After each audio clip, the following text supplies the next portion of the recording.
उनके खत और आप की 201वीं कड़ी 201st एपिसोड में आप सभी का हार्दिक अभिवादन, अभिनंदन, स्वागत और आभार।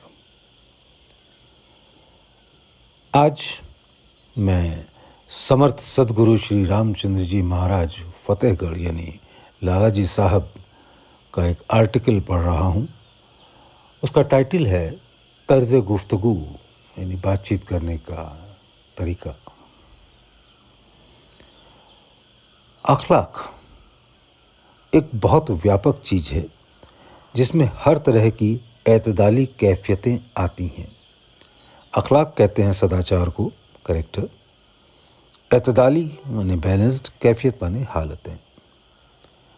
अखलाक एक बहुत व्यापक चीज़ है जिसमें हर तरह की एतदाली कैफियतें आती हैं। अब एक बात बहुत महत्वपूर्ण है जिसके करने से अखलाकी कैफियत दूसरों पर झलकने लगेगी और हम सबको फ़ायदा होगा। वो ये कि तर्ज गुफ्तगू यानी बातचीत करने का तरीका निहायत मुलायम अर्थात बिना उतार चढ़ाव के होना चाहिए। उसकी शक्ल ऐसी होनी चाहिए कि जैसे ईश्वरीय धार प्रारंभ से अब तक एक सी बह रही है। जब गुफ्तगू का प्रवाह असल से मुताबिकत रखता है, मुताबिकत कहते हैं अनुकूलता को, और हम आहंगी कहते हैं समरसता को।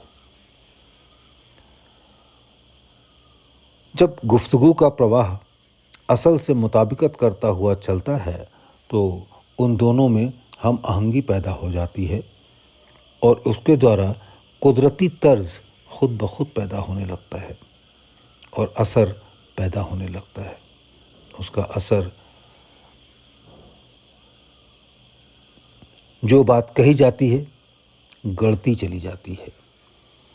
दूसरे शब्दों में उसका एक प्रकार का संबंध असल धार से हो जाता है।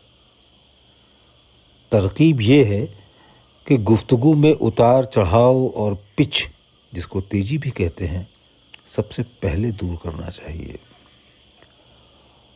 गुस्सा रूहानियत के लिए जहर है। एतदाल यानी बैलेंस कभी नहीं आ सकता जब तक इस वबा से नजात हासिल न कर ली जाए। गुस्सा रूहानियत के लिए जहर है। एतदाल कभी नहीं आ सकता जब तक इस वबा से नजात हासिल न कर ली जाए और अपने आप को उससे खाली न कर दिया जाए। गुस्से का असर ये होता है कि सिस्टम में भारीपन आ जाता है और दबाव पैदा हो जाता है, जिसकी वजह से आज़ाद और मुलायम कुदरती धार प्रवाहित नहीं हो पाती और ख्याल पर से वज़न नहीं हट पाता जो गुफ्तगू में तेजी पैदा कर देता है। जितनी कमी इसमें होती जाएगी उतनी ही यह धार असल धार से हम आहंगी करती जाएगी। इन बातों की तरफ ध्यान किसी का कभी नहीं गया।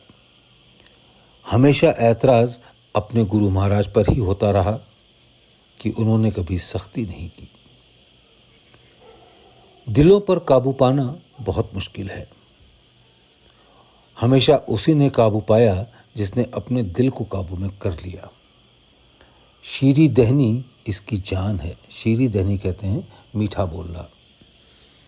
शीरी दहनी इसकी जान है और शुरुआत की मंजिल है। लेकिन साथ ही साथ ये बात ज़रूर होना चाहिए कि इसमें ज़माना साजी यानी दिखावे की रंगत का लेश मात्र लगाव ना हो। ये वह चीज़ है जो पहले ही मर्तबा दूसरे के दिल पर असर करती है। किसी ने क्या अच्छा कहा है, बनोगे खुसरुए अक्ली में दिलशीरी ज़बां होकर, जहांगीरी करेगी ये अदा नूरे जहां होकर। बनोगे खुसरुए अक्ली में दिलशीरी ज़बां होकर, जहांगीरी करेगी ये अदा नूरे जहां होकर। बहुत बहुत शुक्रिया।